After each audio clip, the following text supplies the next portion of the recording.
ex-offender pastors, ex-offender vendors. Everything at this conference is geared toward ex-offenders. And we have at least 30 classes within a 4-day period that we break up and we hear from them.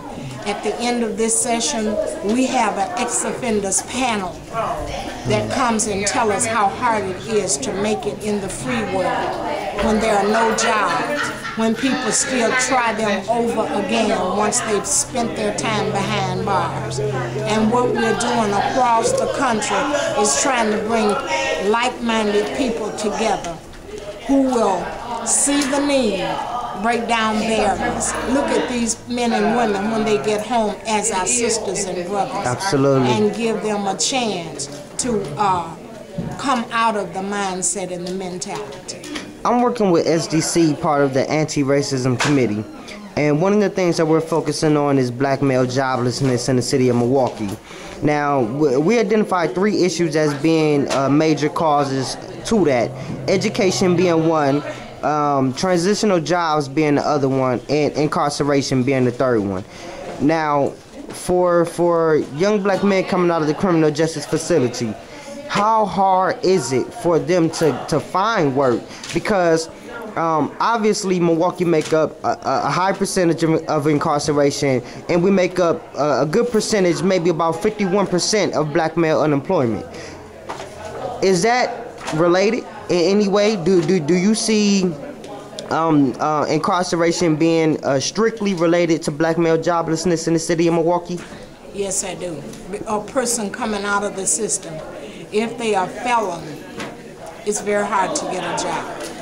Right now, the only place I know that I could recommend them to is the Phoenix program, which has a 40-day job training. If they hang in there for 40 hours in a week, vendors come out, talk to them. For those who stick with the program, they are taught how to write resumes, how to fill out applications, how to dress, how to groom themselves totally. And then whatever vendor looks at their record, and look at their application, they want to take a chance on it, they do. Other than Phoenix program, we have Justice 2000, which try and give them a chance. We have the Benedict Center, who pays my salary. They have a program that the judges sentence women to come to the Benedict Center under Kit McNally, who allow them to come in for the drug treatment. They have on-site anger management treatment. They have GED program, and once a year we have a function where we give certificates to the women who have completed the program. We have a few men to come, but we do not have enough programs that prepare people for jobs.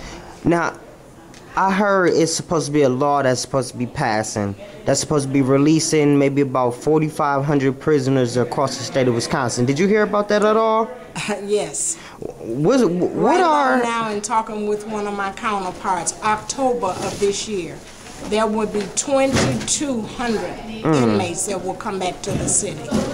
What we're trying to do now is strategize. What are we going to do with them? For housing? Right. For clothing? What are we going to do with them? But first of all, our organizations, some of them have not yet qualified to keep these people.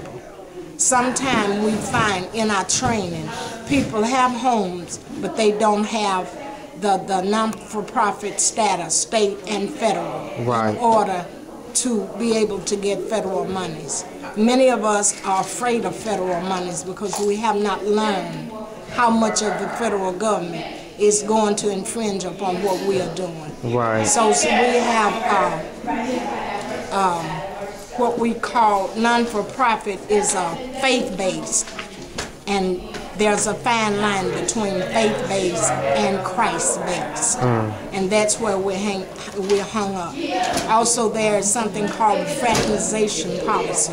My being a chaplain, when I come outside of the jail, I must go under elder in order to deal with the inmates that come into the church across the street.